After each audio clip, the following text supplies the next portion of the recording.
There is now a world famous picture of a woman slumped by a gatepost after giving everything to complete the Barkley marathons. Jasmin Paris finished the course in 59 hours, 58 minutes and 21 seconds to make her the first female finisher ever. And now we get to talk to her on TRC Meets, where we talk to inspirational runners doing amazing things. Jasmine, what a few months you've had, and thank you so much for coming and chatting to us. Yeah, in this podcast we tried to get straight to the point, so I'm going to ask you, what was the moment that you thought your life had changed? I guess I didn't really think about it at the time, but, I guess finishing it really. I think maybe before that I'd contemplated that my life might change. Afterwards, Gary Robbins said to me, you realise this is like your life will change from this day forward. He actually said that to me. And that's finishing the Barkley marathons, yeah, right? For sure, yeah. Oh, I mean, I don't even know where to start on that. We know that a lot of our audience, some will be really familiar with the Barkley marathons, some won't be. There's 5 loops of, roughly 20 miles. But also this wasn't your first attempt. So you had completed loops previously. And this is the first time that you got all 5 in within the time. And how aware were you of the cutoff time? I was really aware. I mean, that was like a constant feature in my head all the way through the race from the very first moment. And I was sort of thinking about what time I needed to get through those first 3 loops. I had it in my head. That was a target. It was about 32 hours to do the first 3 loops. So that I would have maybe 14 hours to do each of the last 2. And that worked out pretty accurately, actually.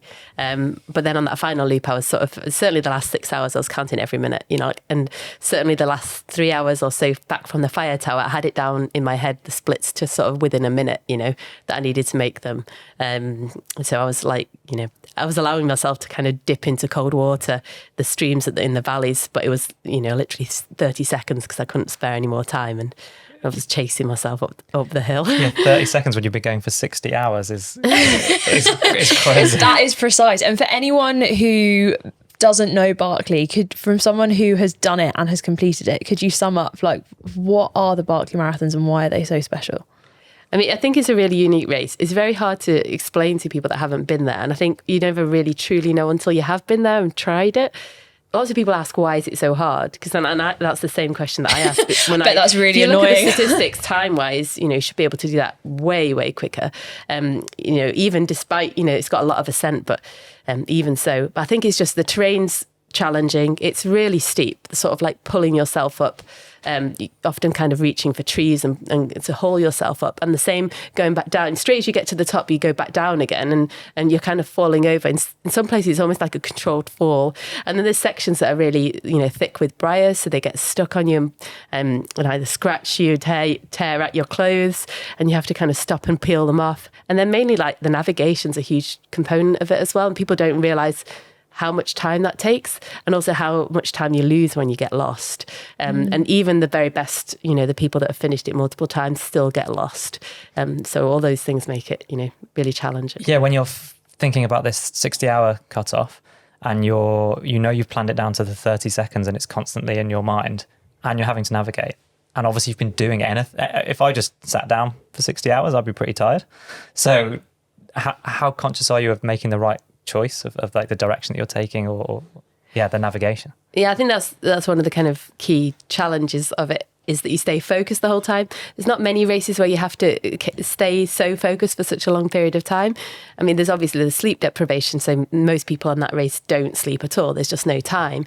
But typically when you do kind of these sleep deprived long races, you can switch off for a while and your brain almost gets to sleep even as you're hiking along, whereas Barkley's not like that. The minute you do that, you get lost. So that's another kind of challenge to it, is that you get no mental respite at all. You have to stay focused the whole time. So you'd be looking at a compass, or you'd be like, you're looking at the surroundings, you're picking up on keys, on clues all around you, there might be certain fallen trees that signal to you that you need to turn left or right at that point, and it'll be really sort of subtle things that you learn those through going back repeatedly, and then obviously you have to find the book. Sorry, so you're asking about what it is, but one of the rather than there being checkpoints on the course, there's no sort of support like that, nobody cheering you on. Instead, you find these books and you pull out the page that corresponds to the number that you're given at the start of that loop.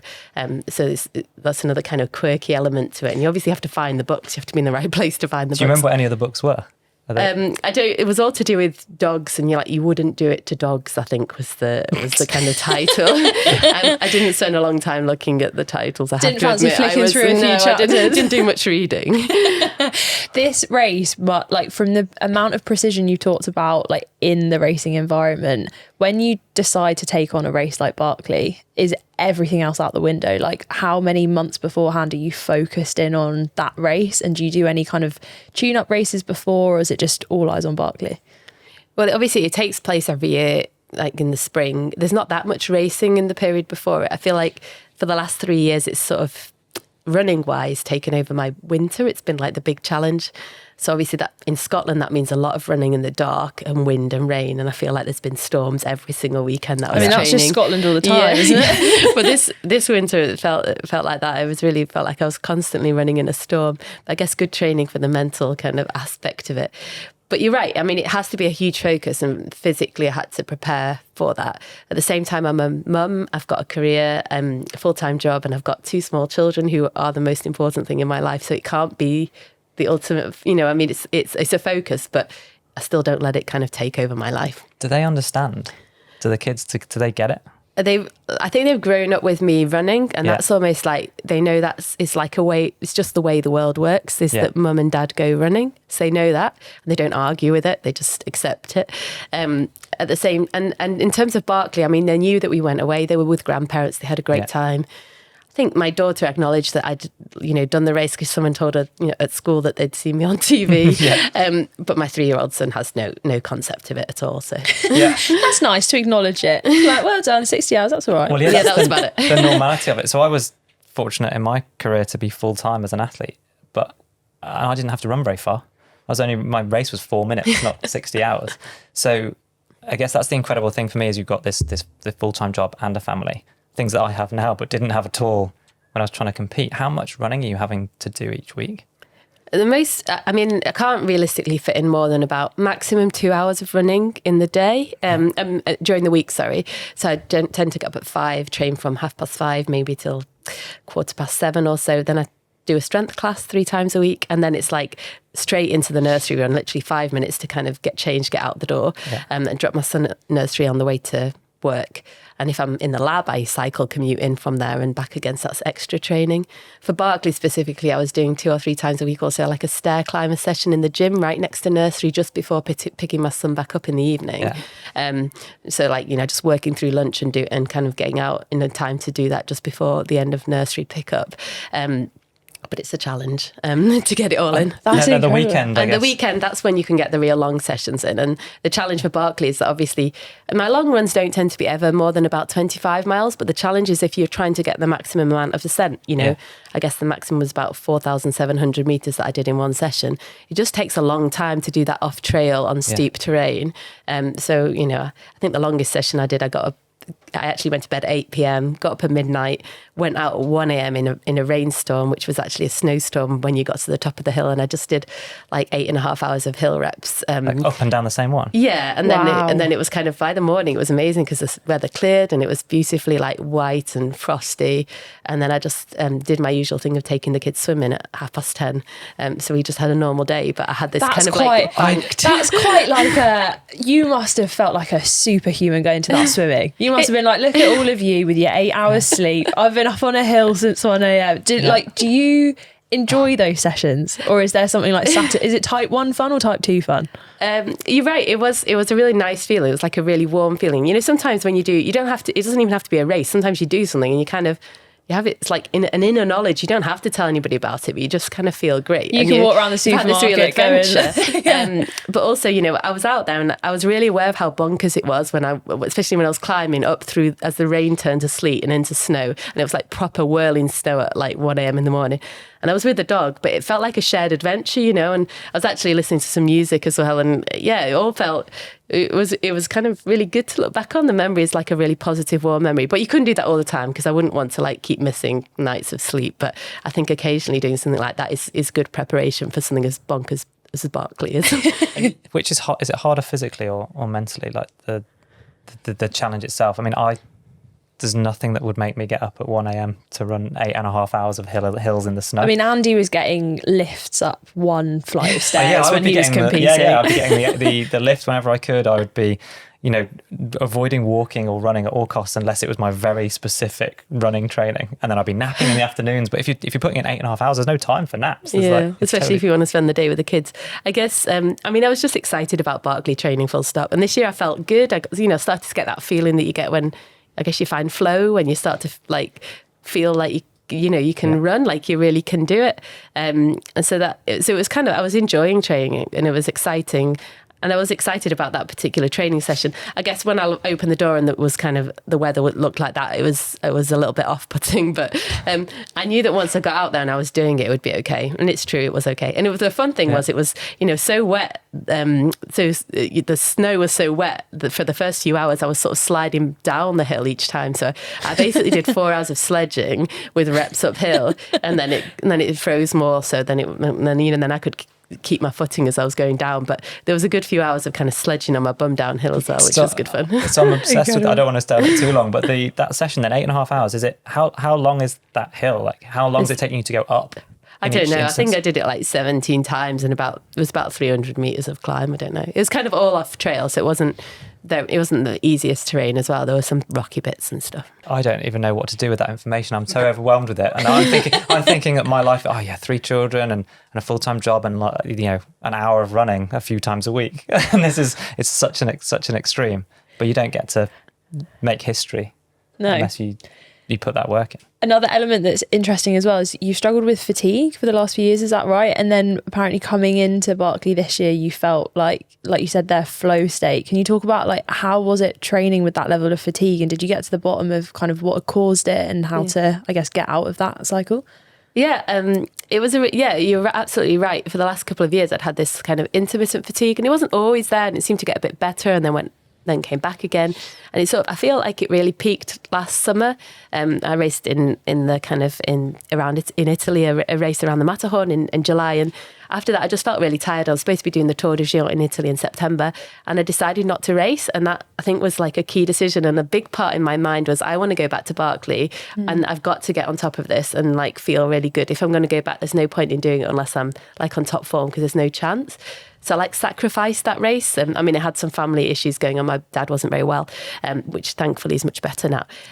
But that was definitely the right decision. And for anybody that's maybe feeling a bit like that, a bit run down, a bit overwhelmed, I think taking a step back is the best thing to do. And I stopped training for two months. I just did my own thing and then came back to it. And yeah, just kind of November time, December time, I suddenly felt amazing again. And it was I had begun to worry that I was just getting old, and then when it came back, I was just, then when I started feeling good again, I sort of had these extra hours in the day, because before that I'd been sleeping way more than usual. So suddenly I had all this time as well. So it was great. Do you feel pretty in tune with your body then? And we often talk about on the running channel about listening to your body and not necessarily feeling like you have to do something because it's in a training plan or because you see someone else do it. Yeah. Do you feel like you have that understanding of your own sense of readiness to train or when you need recovery and things like that? I think I've definitely got better at that, and maybe that comes with maturity, but it's definitely also come with children. So because I actually trained through both pregnancies and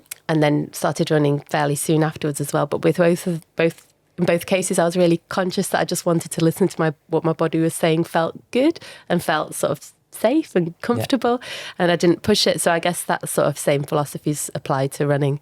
And I'm not one of these people that needs to go out and run hard every race, every time I train.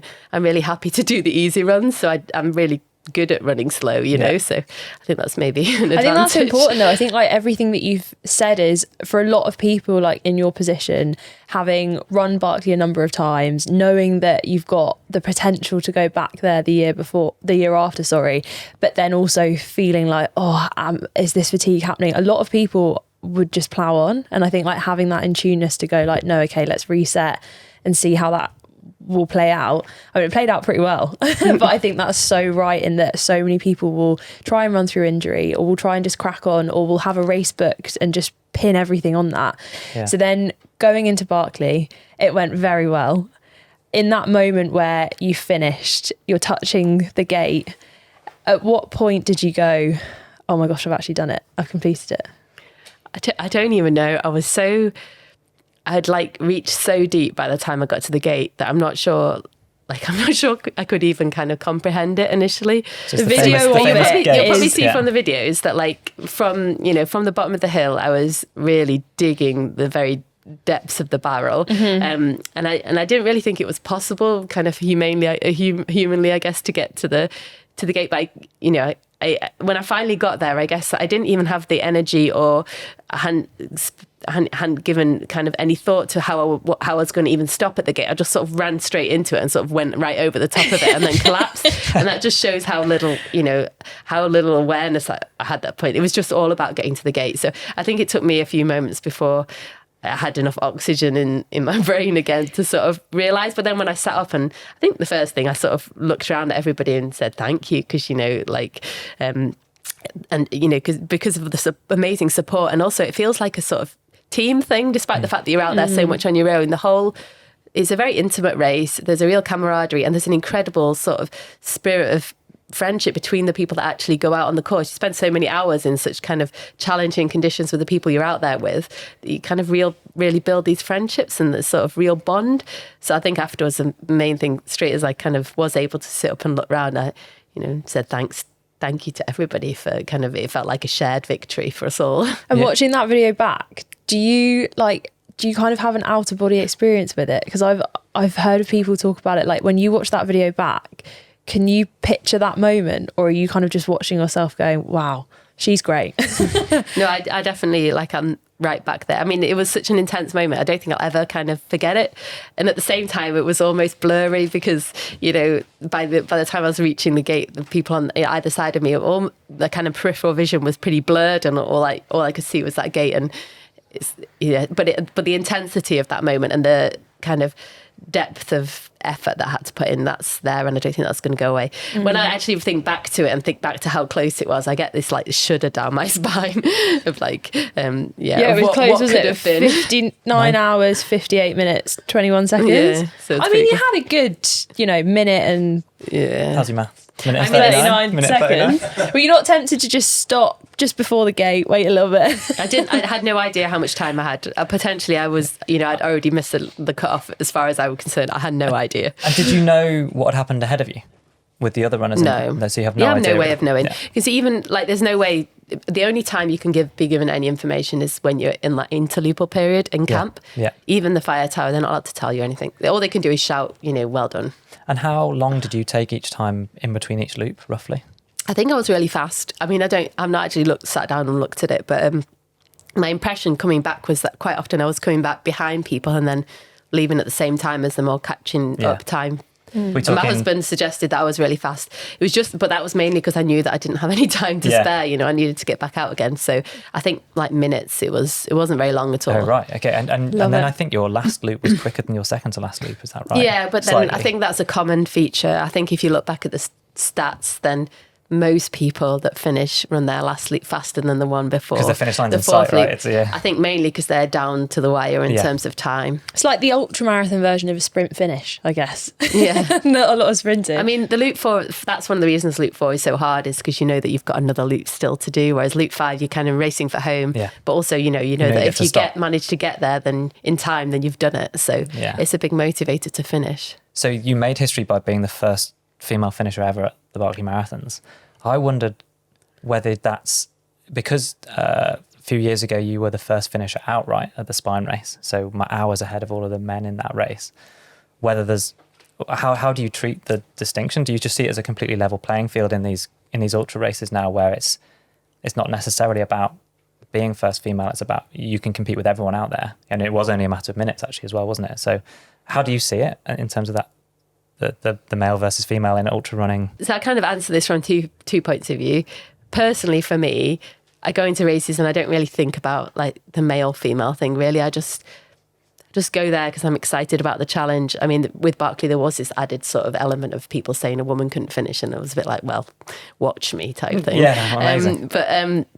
I must say that I think I just go to the races to try and do the best I can do, and I certainly for like the Spine, I did think about trying to win it beforehand. It wasn't like off the radar. It was certainly something that I wanted to try and do. having said that, I don't think that it is a completely level playing field, because there's still kind of physiological advantages to being a man versus a woman. I think there are other things that come into play with long races that maybe women might be better at. So you think about things like multitasking, for example. That might help if you get to a race where you need to feed yourself, navigate, keep warm, do all these other things as well. So I think you can kind of look at it, from the perspective of generally womankind versus me, as I say, and I just tend to go into it, try and do the best that I can do, and I don't really think about whether I'm a woman or a man when I try for it. And then add into that the fact that at the Spine, when you did win outright, you were also expressing from a relatively recent birth. Is that? I mean, that's another level of that's of multitasking. That's what I was thinking. Yeah, I guess maybe, that's kind of, I guess, what would a woman have to do in history, because you'd be moving around maybe between places and looking after children and kind of, evolutionary point of view. And you do hear stories in sport. I'm thinking Paula Radcliffe. I'm thinking of athletics, I suppose. Paula Radcliffe, Jessica Ennis, and Sonia O'Sullivan, who I knew pretty well, like actually coming back and having some of their better performances post having children. Yeah. And that's a genetic difference, certainly, where I don't know whether you felt that gave you either extra motivation or made you more able to deal with pain or stronger mentally. I don't know whether you feel like that plays into it at all. Yeah, I mean, possibly all those things. I think that after having kids, I had to work harder to regain, for example, core strength and things. I definitely do a lot more strength work than I ever did before I had children. And that for Barkley, that's really helped me. Yeah. You're right that kind of your approach to your relationship with running changes a bit after you have kids. For me, suddenly it was like the only time I really had to myself. So it became more precious, but it also became like, if I wanted to train, then I needed to make it quality, because I couldn't have quite as much, there's not endless quantity anymore to it, because you want to spend time with your kids. So this is kind of, that relationship maybe changed a bit. And the motivation, because you sort of feel like you've given all this effort to it, maybe sacrifice some mornings in bed with the children and so on, and that's added motivation when you're out there racing. I mean, when I was doing the Spine, I had this just massive motivation to be back with my daughter, so there's kind of a variety of reasons that potentially changes your approach to running. Great motivation. I want to ask you now then, for most people, they have like an A goal race in the calendar, and then when you hit that, you have post-race blues or like post-marathon blues. When you've made history, how easy is it to choose the next goal? Or like, do you have a goal in mind of what you would like to do next? Or have you found it quite hard to go like, okay, well, I've done that now. Not quite sure what the next game plan is. Yeah, is there a feeling of like emptiness that you might experience after having, you said you had that motivation to get up at 1 a.m. to run 8.5 hours in the snow and sleet up and down a hill. Now where's the motivation come from? Yeah, interestingly, maybe that would have been more obvious before kids, but now I feel like it's quite nice just to have a bit more time to sort of not have to be doing quite such long runs and early You mean you're morning. not still out at 1 a.m? No, I've enjoyed a few lie-ins till like 7 a.m. But I do already have kind of another goal. I'm going to run the Tour de Géant, which I didn't run last year, and this September, so that'll be kind of like another new exciting adventure. I think John Kelly and Damien are both going to be there, so that'll be like a little Barkley reunion. So talk us through, just for people who might not know, how far that is and how intense that is as a race. Yeah, so I mean, it's another really big one. I think it's 330 kilometres, 24,000 metres of ascent. It's a non-stop race, again, a bit like the Spine, but it's in summer. It's in big mountains, so much kind of bigger scale mountains. And it runs around the Aosta Valley in Italy. So that'll be another one of the... I think the winners don't tend to, sleep. They sleep very little. Like, we're talking kind of less than an hour in total. And going into that race, are you going in with like a competitive game plan? Are you going in kind of with hopes on podium, or are you going in to kind of enjoy it? I mean, I think I'm just naturally competitive, so I doubt I'll go there and not want to be competitive. I've not run it before and have no idea. I know some people are kind of, generally everybody I've spoken to thinks it's fantastic and very friendly and a lovely race to do, but people have struggled with it. I know people that I have a lot of respect for that have struggled with it, so we'll see how it is. And how are you feeling kind of post Barkley? Do you feel like pressure from the outside world now? I know from like previous races there may have been an element of like, I can just go in, focus on my own thing. Do you feel that outside pressure, or are you just running your own race? You know, actually, I think it's quite the opposite. It's almost like doing Barkley. It's taken the pressure off me because I'm like, well, I've done it. You know, like I feel like it's my, like to myself. I think it's more because of myself. Like I've only ever really run for myself, and I guess when I go into these things, I'm doing it to kind of prove something to myself. It's always about how I feel that whether I've done my best, I guess, and whether I'm pleased with the outcome for myself. It's not necessarily so much about winning it or doing well. With Barkley, I was like really satisfied. That was like a real deep satisfaction, not just because I finished, but because somehow I struggled so much and kept persevering all the way through. So I think I'm just super kind of happy with myself, and I don't feel like I have anything to prove anymore. No. Having done Barkley. And what would your advice be? There are going to be loads of people listening to this who maybe have never experienced trail running or the ultra scene or those types of races where there might be navigation or those kind of elements. What would your advice be for someone who wants to transition from road running into more adventure running, I guess? Adventurous stuff. Yeah. Firstly, I would give them a big high five and say that's because I'm just, a proponent of running in the hills and mountains and wild places. I just love it. I guess I would suggest that they join a club, like a fell running club or a hill running club, just because going out with company, especially if you're going to be navigating in the hills in winter, maybe in the dark, is better. It's a good idea. If you don't have any idea about navigation, then doing some walking, probably doing some courses, learning to use a map and a compass. Don't rely on GPS because when the batteries run out and you're middle of nowhere, then you're kind of stuck. Yeah. And then maybe doing some of these kind of like I've gained an awful lot from doing these kind of mini mountain marathon or 2-day kind of mountain marathon events, which are great fun. Sleep overnight and navigate your way through the day. It's just a great fun atmosphere, and you learn a lot about navigation. So that would be kind of. I think we need to get you signed up to one of those, Andy. I'm not so sure. Mini mountain marathon, 2 days for someone who used to run for 3 minutes. That will not feel mini. The mini idea. The mini ones are usually just 4 hours. The 2-day ones okay, are just 4 hours.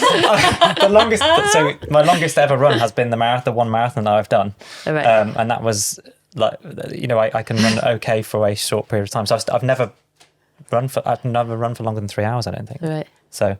We've got to get you signed up to that. We did the Monopoly board once. I think I was out running for over 3 hours. Yeah, but we didn't actually cover very much ground. No, it's terrifying. And then I guess what I start to think about, and my question for you is going to be, how long did it take you to recover from your biggest experiences like the spine and Barkley's? Like what do you go for a run the next day? Do you know how long do you have off running? Do you just hate it for a while? And I don't hate it. I kind of enjoy having a bit of a rest. I had 2 weeks off after Barkley roughly, but I just waited to feel like I wanted to go for a run again. Yeah. And now things are kind of starting to feel good again. Like, I've been running for the last couple of weeks and kind of the aches and stuff have eased themselves off. And I still feel a little bit like when you try and like put into the kind of top gear, it's not quite there yet. The tank's not quite full yet, but that's fine. It'll come. Nice. And I just wanted to ask quickly, the sustainability element of running, you are super passionate about. We're literally recording this and you're about to go off to a sustainability summit. For people as well who want to get more sustainable with their running, what would your advice be? Well, I'm actually helped co-found a community of runners called the Green Runners. So anybody that's interested, look up thegreenrunners.com. There's loads of resources there. It's just based around 4 pillars, thinking about how you kit up, not buying lots of new kit, reusing, repairing, recycling, that sort of thing. How you fuel, kind of slightly more plant-based local diet.